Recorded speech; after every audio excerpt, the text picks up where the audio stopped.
22일, 오늘이 무슨 날인지 아십니까? 모르시겠다고요? 바로 쿠팡이 새로운 정책을 발표한 날입니다. 이번 정책은 생각보다 강력한 내용을 담고 있어서 많은 셀러들이 긴장을 하고 있는데요. 저 역시도 쇼핑몰을 운영한 지 어느덧 4년 정도 되었고, 자칫하면 저희 회사도 적지 않은 영향을 받을 수 있었던 상황이었습니다. 다행히 저희는 큰 타격 없이 넘어갈 것으로 보이는데요. 오늘은 왜 이런 일이 벌어졌는지, 그리고 왜 어떤 판매자들은 큰 영향을 받을 수밖에 없는지, 저희는 왜 상대적으로 영향이 적은지에 대해 말씀드려 보겠습니다. 먼저 쿠팡의 정책을 한번 읽어보도록 하겠습니다. 안녕하세요. 쿠팡입니다. 쿠팡은 판매자님들과 함께 고객이 믿고 구매할 수 있는 건강한 쇼핑 환경을 만들어가고자 노력하고 있습니다. 이러한 노력의 일환으로 가품으로부터 고객과 판매자님들을 보호하기 위해 일부 브랜드의 유통 경로 소명을 위한 제출 서류 및 정품 인증 기준이 아래와 같이 변경될 예정입니다. 여기서 우리가 주목해야 할 건 뭐죠? 일부 브랜드의 유통 경로 소명이죠. 전체가 아닙니다. 판매자님들께서는 비즈니스 운영에 차질이 없도록 변경된 기준을 숙지해 주시기 바랍니다. 이렇게 되어 있습니다. 기존 상표권자 또는 공급처에서 판매자까지의 유통 경로 확인 서류 중 온 오프라인 매장 구매 영수증 제출 시 승인 가능. 즉 기존에는 온라인과 오프라인 매장에서 정품을 내가 구매했다라는 어떤 영수증이 있으면 승인을 받아서 우리가 판매를 할 수 있었죠. 이제 변경은 내부 기준에 따라 지정된 일부 브랜드에 하나한다고 나와 있습니다. 상표권자 또는 공급처에서 판매자까지의 유통력 확인 서류 중 온 오프라인 매장의 구매 영수증은 더 이상 유효한 소명 서류로 채택되지 않음.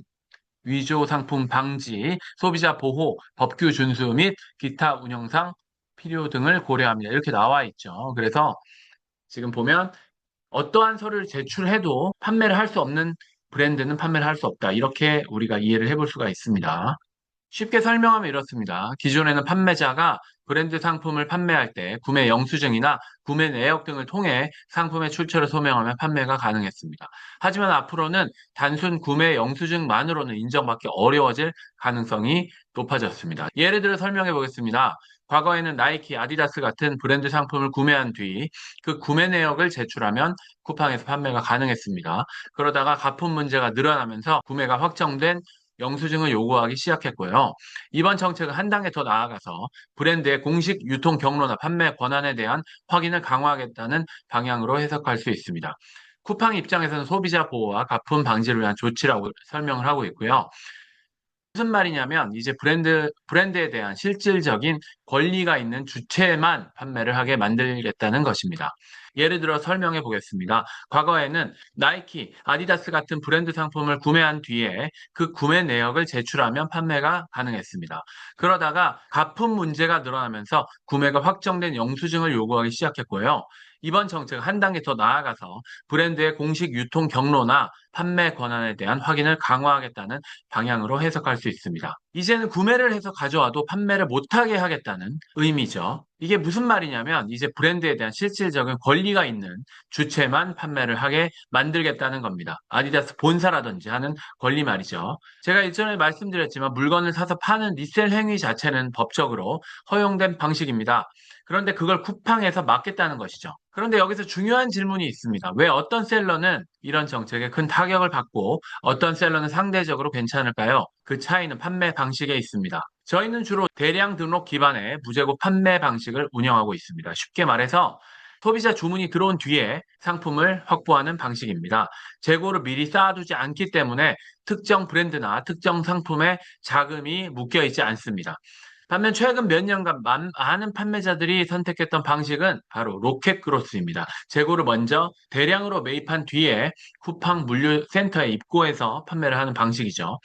특히 일부 브랜드 상품 중심으로 운영하던 판매자들의 경우에는 이번 정책 변화에 당연히 민감하게 반응할 수밖에 없습니다. 그래서 저는 예전부터 재고를 사는 행위 자체가 큰 리스크를 안고 가는 사업 방식이라고 말씀을 드려왔습니다. 물론 재고 판매가 잘 되면 큰 수익을 만들 수는 있지만 하지만 시장 상황이나 정책이 바뀌었을 때 가장 먼저 영향을 받는 것도 재고를 가진 사업자입니다. 반면 저희 같은 무재고 판매는 다양한 상품을 테스트할 수 있고 위험 부담도 상대적으로 적습니다. 그래서 저는 지금 같은 시기에는 재고를 최소화해서 시장을 테스트할 수 있는 저희 판매 같은 방식이 더욱 유연한 전략이라고 생각합니다.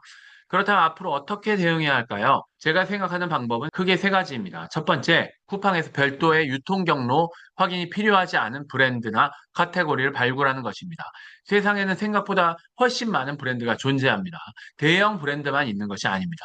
두 번째, 재고 부담이 적은 상태에서 다양한 카테고리를 테스트하는 것입니다. 패션만 판매하던 사람이 생활용품을 테스트해 볼 수도 있고요. 생활용품만 판매하던 사람이 식품이나 건강기능식품 쪽으로 시도를 해볼 수도 있는 것이죠. 결국 살아남는 사람은 변화에 빠르게 대응하는 사람입니다.